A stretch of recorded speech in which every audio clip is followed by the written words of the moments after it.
Hello everyone, আসসালামু আলাইকুম। সবাই কেমন আছেন? আশা করি সবাই ভালো আছেন। আজকে নতুন স্পেশাল ভিডিওতে সবাইকে স্বাগতম। দেখেন আজকে সকাল সকাল ঘুম থেকে উঠে পড়লাম। তো সকাল সকাল ঘুম থেকে উঠে আজকে কিন্তু অনেক রান্নাবান্না করবো।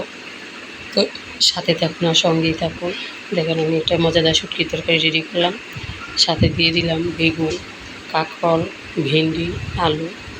তো এখন দিয়ে দিলাম হলুদের গুঁড়ো, মরিচের গুঁড়ো আর লবণ। আর এই পর্যায়ে অল্প একটু পানি দিয়ে দিলাম। তা হাঁড়িটা চুলাতে বসিয়ে দিলাম।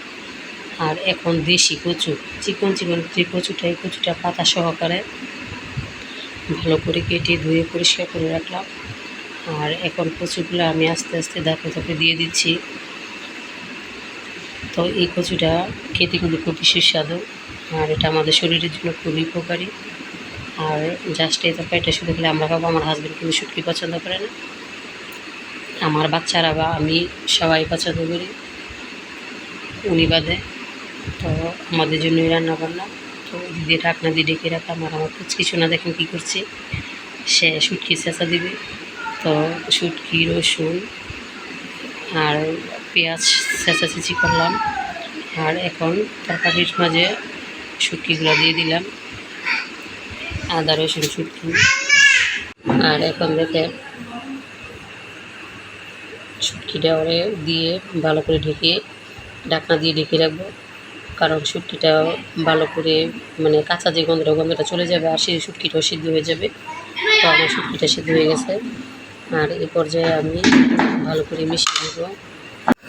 আর এখন দেখেন ভালো করে নাড়াচাড়া করে শুটকিটা সবজির সাথে মিশিয়ে নিলাম।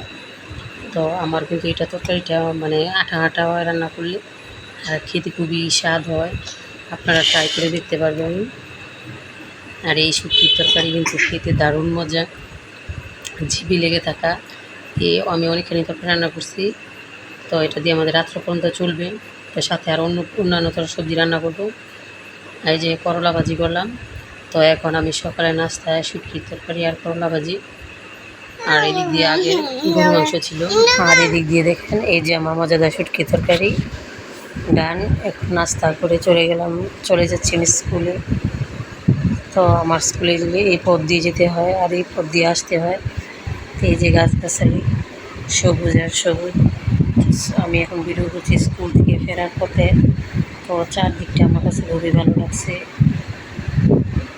খরা রোদ, তার মাঝে আবার সবুজ আর সবুজ আর গাছগাছালি। গ্রামের এই দৃশ্য যারা গ্রামে থাকে তারাই উপভোগ করতে পারে। তো আমার কাছে খুবই ভালো লাগে। আর এদিক দিয়ে দেখেন জমিতে ধান বাড়িতেছে। আর এই ধানটা হয় অগ্রহায়ণ মাসে। এই যে ধানগুলো বের হয়ে গেল।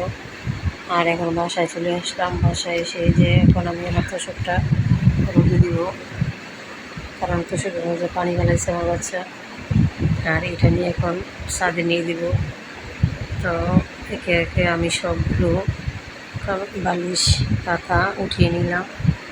আর এদিক দিয়ে এখন তোষকটা ছাদে নিয়ে যাব, রোদে শুকিয়ে আনবো। তো ছাদ থেকে নিয়ে আমি দুপুরে রান্নাবান্না শুরু করে দিলাম। তো দুপুরবেলা আমি ছোটো মাছ দিয়ে বেগুন দিয়ে চচ্চড়ি করবো। তার জন্য আগে বেগুনের সাথে ছোটো মাছ দিয়ে দিলাম, পেঁয়াজ, তার সাথে দিয়ে দিলাম আমি হলুদ, মরিচ ও লবণ।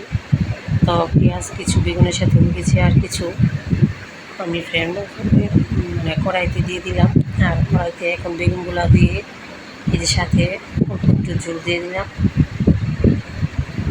মরিচের যেই মানে ঝোলটুকু ছিল ওইটুকু। আর এখন দেখেন আমার মাছ ভাজাটা হয়ে গেছে প্রায়। আর এদিক দিয়ে আমি এটা পোড়া পোড়া রান্না করবো। তো একদিক দিয়ে হচ্ছে বেগুন দিয়ে পুঁটি মাছের চচ্চড়ি, আর অন্য দিয়ে হয়েছে শুধু পুঁটি মাছ পোড়া পোড়া করে রান্না করবো। তো এদিকে দেখুন নাড়াচাড়া করতেছি। তো এই মাছের পোড়া পোড়া যেটা হয় বাবা মাছের বাড়ি, এটা খেতে খুবই ভালো লাগে। সাথে পাঙ্গাস মাছ ভেজে নিলাম। তো অনেক রান্নাবান্না করলাম আজকে। তো আজকে রান্নাবান্নাটা, তো এই রান্নাবান্না শুধু বাচ্চারা মানে খায় না দেখে করতে হয়, কারণ ওদের জন্য নিত্য নতুন তরকারি না হলে চলে না।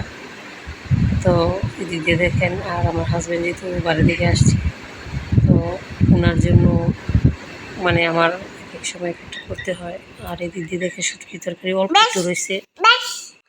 আর আমি সব জুলা তরকারি ডাইনিং টেবিলে যখন রাখি তখন আমি ঢাকনা দিয়ে ঢেকে রাখি। তো এটা হচ্ছে পরদিন সকালবেলা।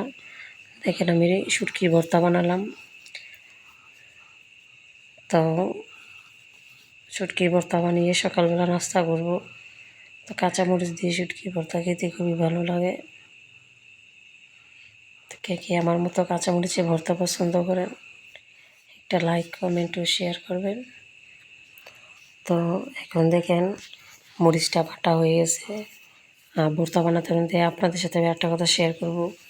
কেউ কখনো জানে না, কোনো মানুষই জানে না কখন যে কার কী হয়, মানে কোনো বিপদ আপদ আসে। সব মানুষের বেলায়, আমার আর আপনার বেলা নয়। তো আমার জীবনও এমন একটা বিপদ আসছে যেটা আমি জীবনও কল্পনা করিনি। এটা পরবর্তীতে আপনাদের সাথে শেয়ার করব। আমার এদিক দিয়ে দেখেন শুটকি ভর্তার মাঝে আমি রসুন দিয়ে দিলাম। তো রসুনটা ফ্রেশ করে বেটে নিলাম। আর এখন পেঁয়াজটা দিয়ে ভালো করে বাটা বাটা করে নিব, ভর্তার সাথে মিশিয়ে নিব। আর শুটকির ভর্তা পেঁয়াজটা যখন এভাবে আস্তে আস্তে আদো বাটা থাকে তখন এটা খেতে খুবই ভালো লাগে। তো আমি এটা খুবই পছন্দ করি।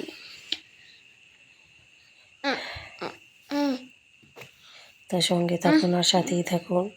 আর আমার ভিডিওতে যদি কোনো ভুল ত্রুটি হয় তাহলে ক্ষমার দৃষ্টিতে দেখবেন, সংশোধনের চেষ্টা করবেন। আর এদিক দিয়ে দেখেন আমার করলা ভাজি ডান হয়ে গেছে। আর ওদিক দিয়ে আমি ডাল বসিয়ে দেবো। তো সকালের নাস্তায় কিন্তু এগুলোই থাকবে, ডাল, করলা ভাজি, তারপর শুটকির ভর্তা, সাথে আবার ডিম ভাজি। তো এদিক দিয়ে আমার সকালের নাস্তা শুরু। আর এখন যত ময় মশলা ছিল সবই আমি ডালে দিয়ে দেব। তো এদিক দিয়ে দেখেন আলু ভর্তা, করলা ভাজি, ডিম ভাজি। তো সকালবেলা নাস্তা সেরে নিলাম। ধন্যবাদ সবাইকে।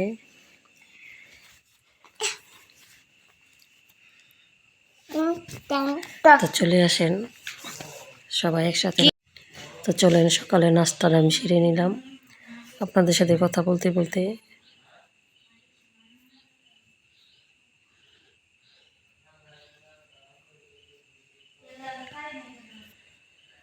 তো ধন্যবাদ সবাইকে, ভালো থাকবেন, সুস্থ থাকবেন, আমাদের জন্য দোয়া করবেন। আসসালামু আলাইকুম, টাটা।